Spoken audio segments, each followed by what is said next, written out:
The world has changed a lot over the last 100 years, but the way we learn hasn't changed much at all. Right now, there are learning rules that are so common and so widely accepted that almost every person believes them to be true. But decades of research have shown that following these rules can be a complete waste of time. These are the ancient learning rules that 90% of the population is following for absolutely no reason. And in this video, I'm going to share with you 6 of the worst, most outdated pieces of advice that you need to stop following. So starting with rule number 1, to get good at something, practice it more. You have probably heard this rule and follow it all the time. It seems like common sense. But as a learning coach who spent almost 15 years coaching thousands of people on how to learn new skills and knowledge faster, I've seen that following this rule can cripple your learning potential.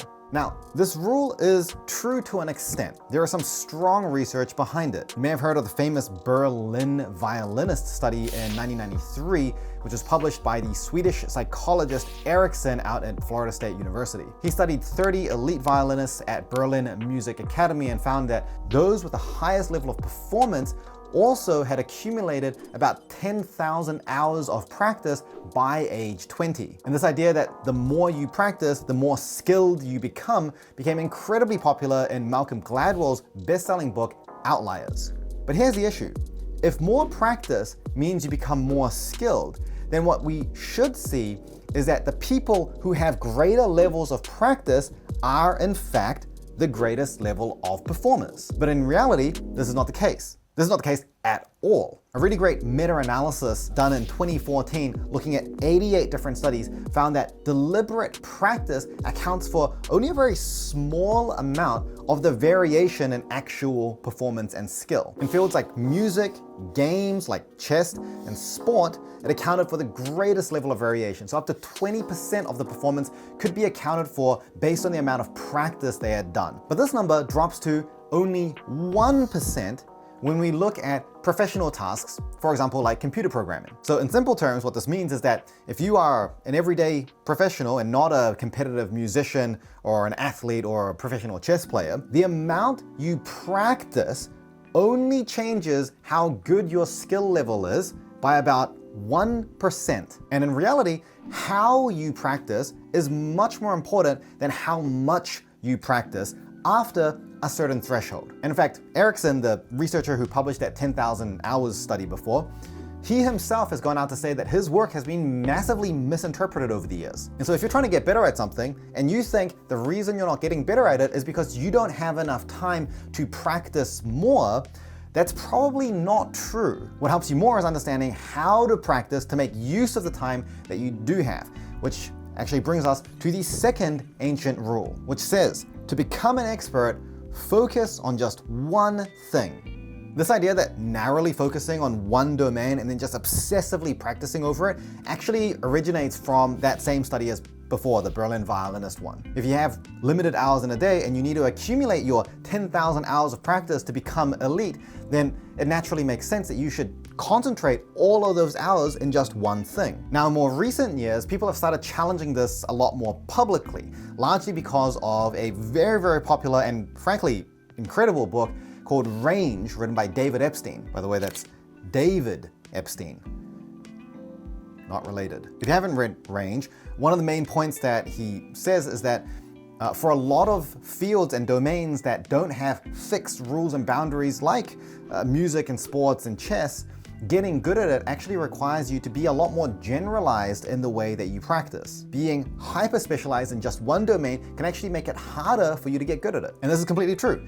Modern research clearly shows that to get good at something, you want to have more generalized practice. In fact, there's a really interesting piece of research on learning curves, which was published in 2015, which shows that you get diminishing returns with practice, but it's not about how many hours is good and then after a certain point you get diminishing returns.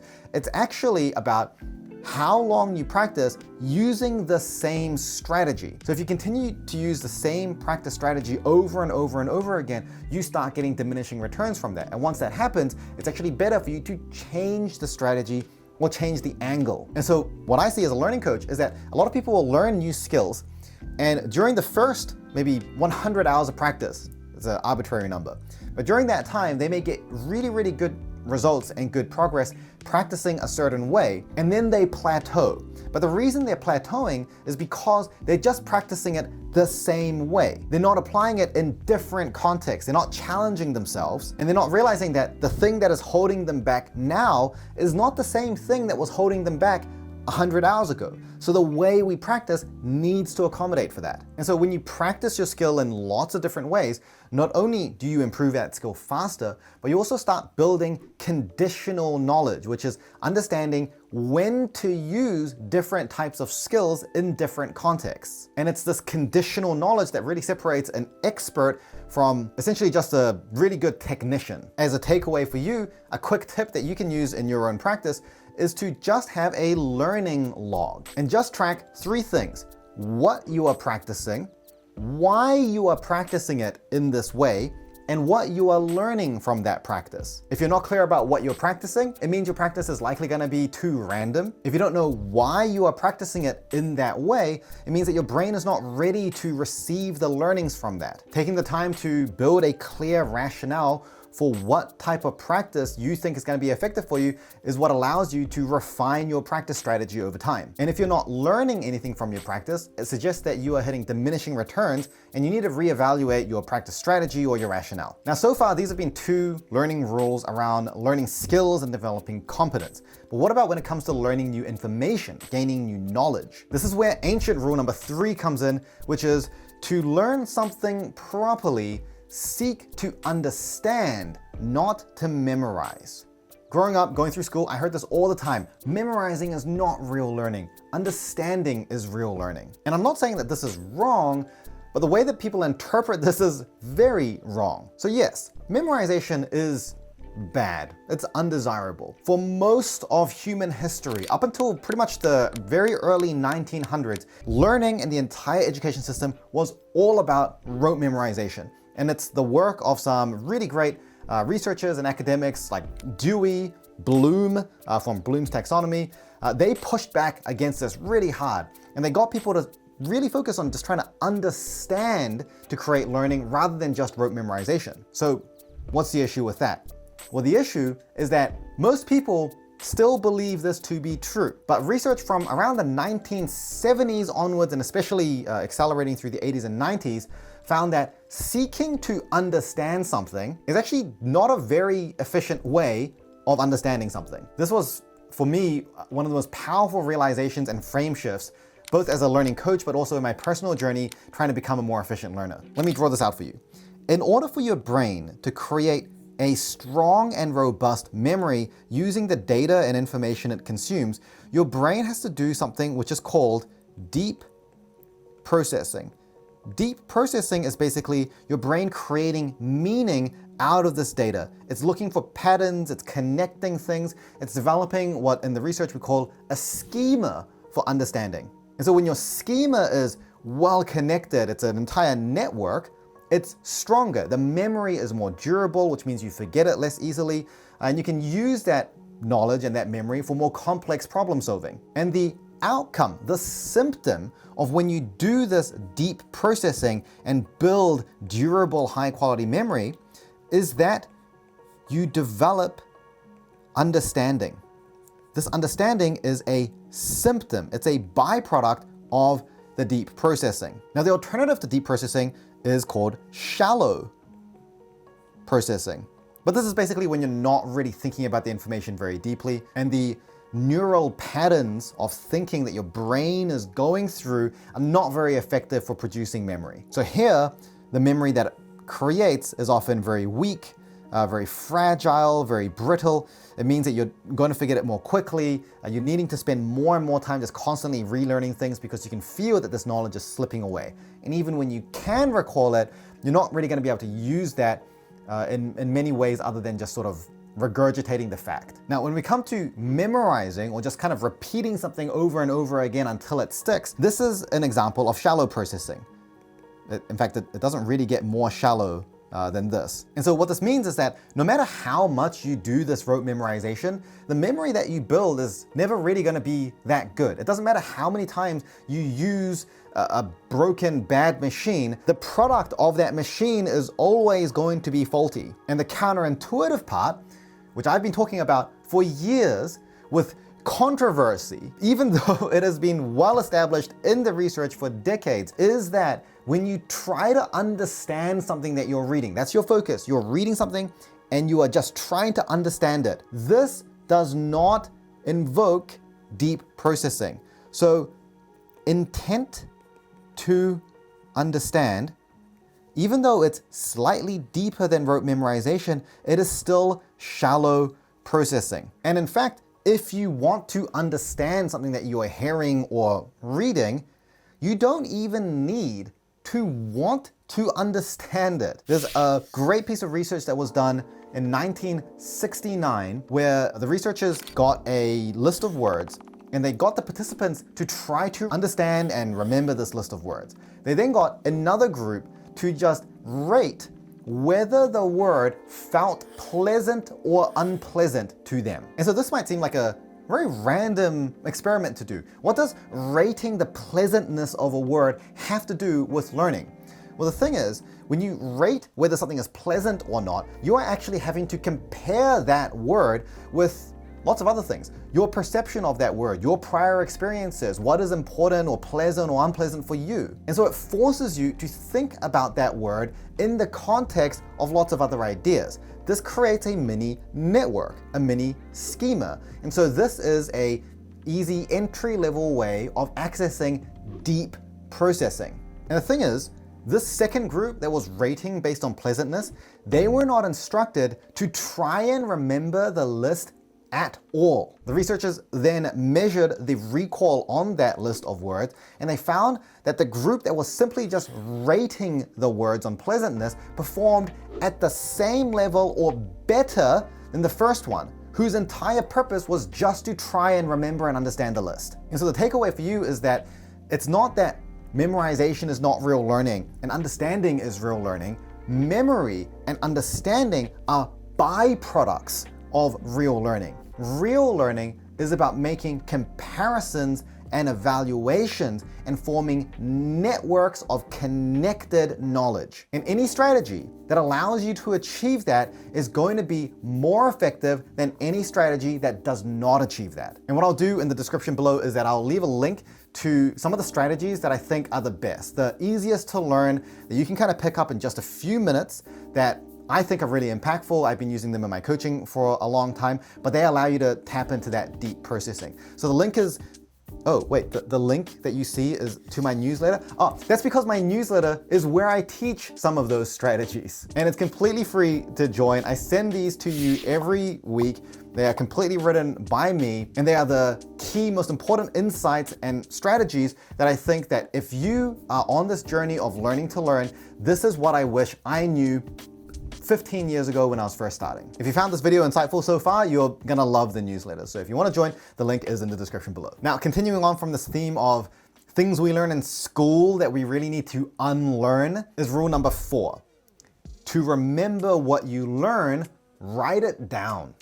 Now again, for most of modern civilization, learning was about writing things down, often just copying it down again and again until you just remember it. Strategies like write it out 10 times, 20 times, 100 times were literal strategies that were recommended and taught for hundreds of years. And the theory was that the motor action of writing will help to encode the memory. Just to give some contrast, this was the best learning strategy around about the same time that doctors thought the best strategy for keeping yourself awake was to shoot yourself up with cocaine. So our knowledge has progressed a fair bit from then. And we now know that simply the act of writing down information, much like rote memorization or the intent to memorize, is something that creates shallow processing. So writing is also not an effective learning strategy. Now, here's where things get confusing. Because in 2014, Mueller and Oppenheimer, 2 researchers, published this research, which was famously called "The Pen is Mightier Than the Keyboard." And if you've been in the learning science space for more than a day, you've probably heard of this study because it was massively popular. And what they found was that long-form handwriting with a pen and paper outperforms people who type their notes digitally. And so this idea that writing things out creates memory and learning had this renewed sort of energy to it and became even more widely spread. But the mechanism was completely wrong. The reason that writing long form outperformed people that were typing their notes is not because of the act of writing it long form. It's because you can only write so fast. Most of the time, someone is not teaching you things so slowly that you can write it down as they speak. When someone is speaking to you at a normal speed, you can't keep up. And so what do? You are forced to paraphrase, to summarize, to use keywords. You actually have to think more about what the person is saying so that you can condense your thoughts down into your notes. And that deeper thinking, which is actually a necessary byproduct of the fact that writing is slow, actually triggers more deep processing. And this is the reason that I have a huge problem with these AI like voice recording note-taking apps that are marketing themselves as like the perfect note-taking app because there's zero friction. You're never gonna miss another work. It's perfect for students. This is completely against the evidence. If it's about actually learning and not just, like documenting thoughts or whatever it is, or like, a productivity tool, if it's about learning, I would not use one of those apps if they pay me to. In fact, they've tried to pay me to. Like, I get emails from these companies every single week saying that they want to sponsor me for a video. So the next time you are struggling to keep up and you're frantically writing things down, remember this key takeaway. Don't write to remember. Write to think. Spend less time writing. Don't try to keep up. And spend more time thinking about what you're going to write. Go from the person who is frantically trying to write everything to the person who is calmly thinking and then occasionally jotting down a few words. When you realize that writing itself doesn't create learning, but it can be a valuable thinking tool, it completely flips the way that you use writing as a strategy. And as soon as you do that, you're probably gonna run into the next ancient rule, which is number 5. If something feels difficult to learn, fix the material. If I'm teaching you something and you're struggling to understand what I'm saying, the issue is that I'm not very good at explaining it. And that may be true, and I'm not trying to dodge responsibility here, but it might not be true. In fact, if I'm explaining it badly, it might actually be good for you. So back in the 1800s and 1900s, when the education system as we know it was building a lot of its foundations, the education system had a very sort of factory model to it. You can see this reflected in the research back then. A lot of the research, even in fact to this day, like 90% of all the research around learning and learning science is looking at it from an instructor's perspective. The schools are a factory, the students are the raw materials, so there's a lot of emphasis on how do you teach and design lessons that are so engaging and so to the point, and teaching this content in the most manageable way possible. So if you ask a student, hey, how are you finding this lesson? And they say, it's kind of hard to follow, that's an issue with the way that you're teaching it. And to an extent, this is true. Like a good teacher is able to make a topic more accessible for the learners. But this is something that I personally believe to this day is wildly misunderstood by most people, including educators and teachers. When something is difficult to learn, it just means it's difficult to learn. And getting to the point where as a learner, you can look at this difficult thing and you now know how to think about it in such a way that it's not so difficult, that is the process of learning. That's where the value comes from. If you go to a gym and see a heavy weight on the ground, the reason the weight is difficult to lift is because the weight is heavy. It's not the manufacturer's fault. It's not even your fault as the person trying to lift the weight. You can't blame yourself for being weak.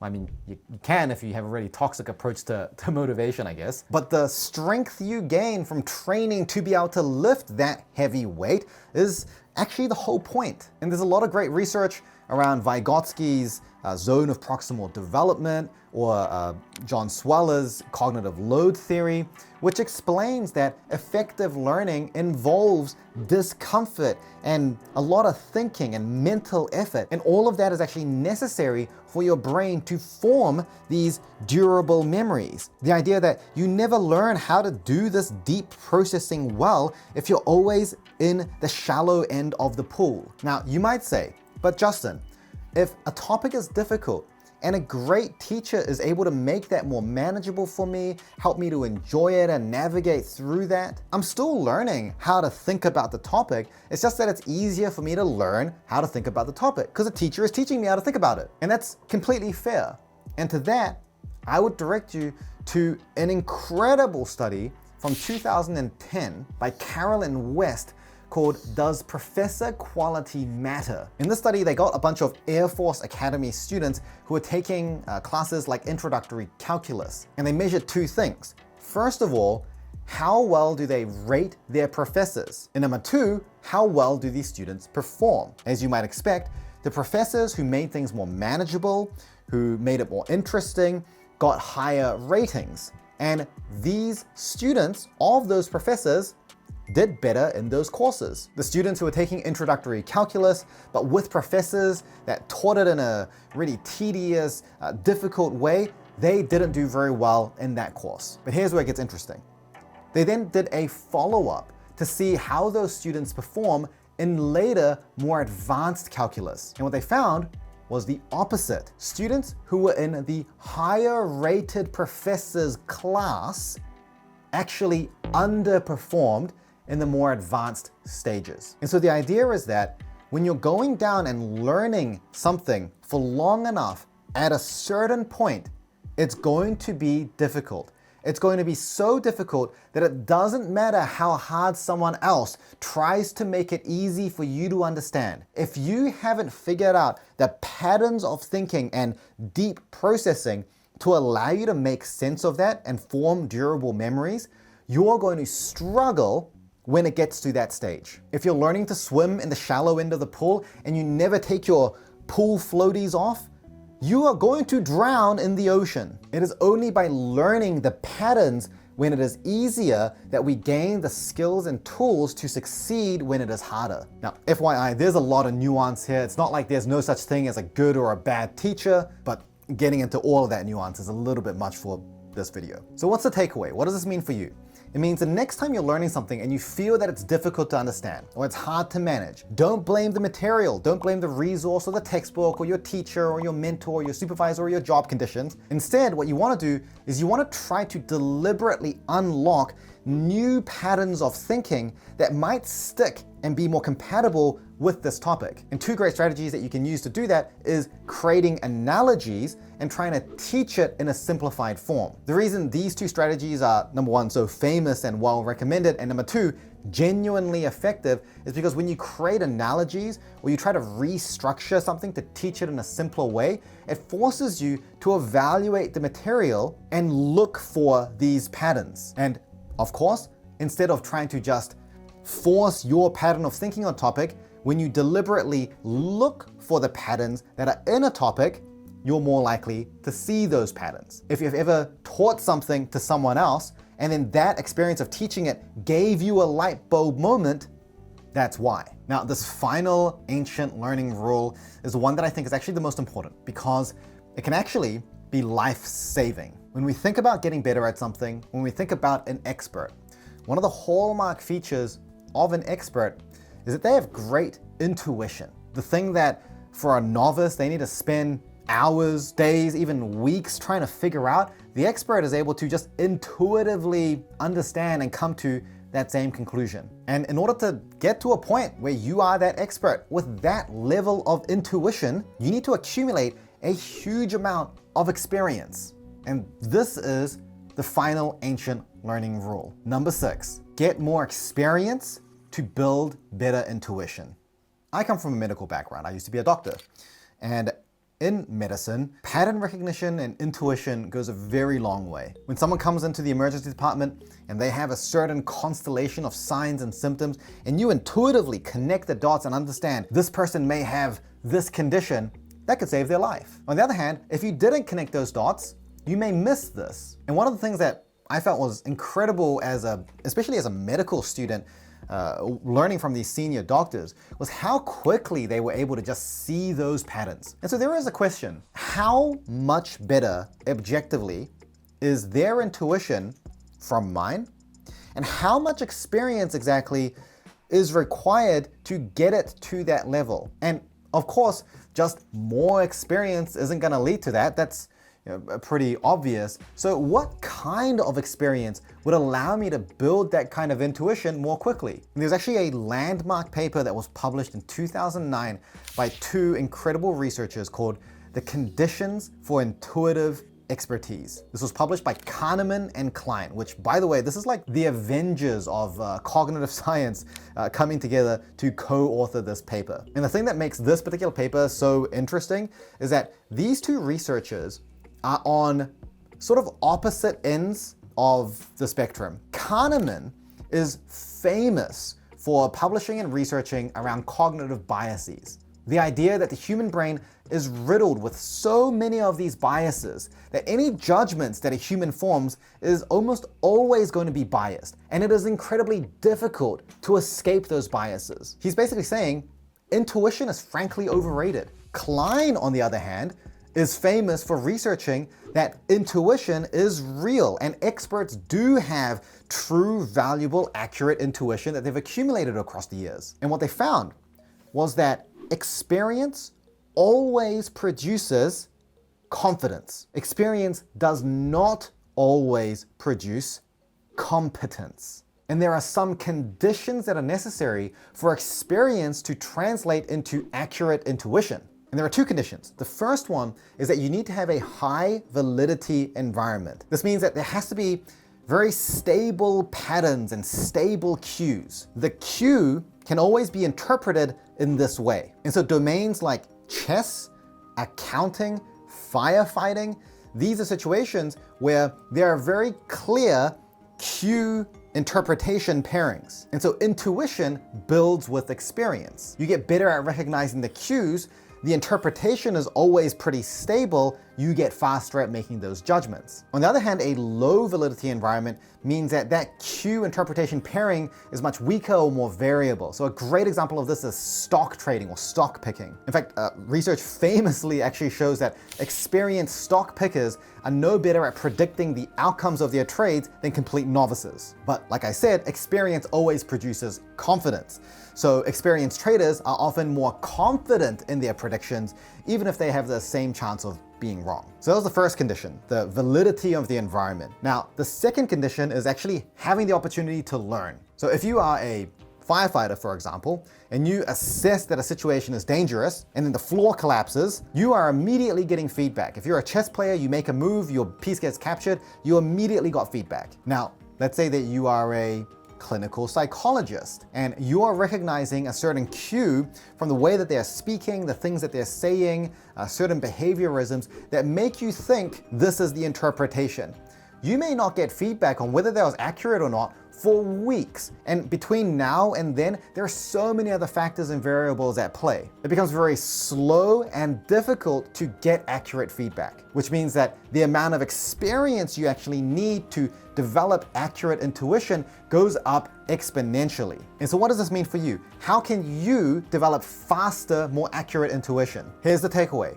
Do those two checks on yourself first. Ask yourself, am I in a high validity environment and am I getting the opportunity to learn with timely, accurate feedback? If you're in an environment or type of work that doesn't have stable, repeating patterns where the cue almost always represents a certain type of interpretation, then the most important first realization is to understand that as you get more confident in your predictions, it does not necessarily mean you're more likely to be right. This, at the very least, can prevent errors from overconfidence by giving you the opportunity to have processes and double checks and be more attentive to your decision-making processes. If you work in a high-stakes environment, this realization alone could be life-changing or life-saving. Next, if you feel like you do not have the adequate opportunity to learn, what can you do to get faster, more accurate feedback more often? And just remember, getting feedback from someone who's more senior than you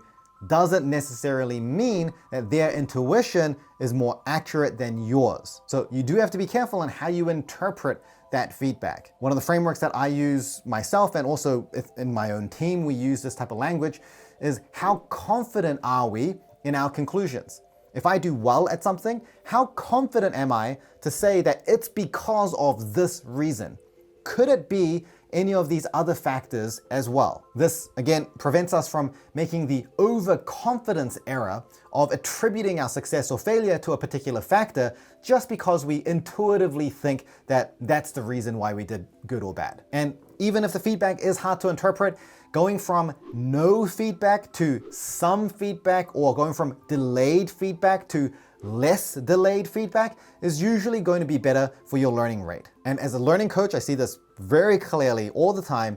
My students and clients who I'll teach them a learning technique, the ones who can master that in 2 or 3 weeks are practicing it and reflecting on it every single day, whereas the ones that are struggling with it after months or even years are barely reflecting at all. And so if you can cut down that feedback cycle from once every fortnight to once a day, you can sort of 10x your rate of learning. And so those are 6 of some of the most damaging learning rules that you need to stop following. If you enjoyed it, remember you can join my newsletter for more stuff like this for free, links in the description. And if you want to learn how to build an entire learning system that avoids these rules, then check out this video here where I break down how I think about learning and building learning systems as a learning coach. Hope you enjoyed this video. Thanks so much for watching, and I'll see you in the next one.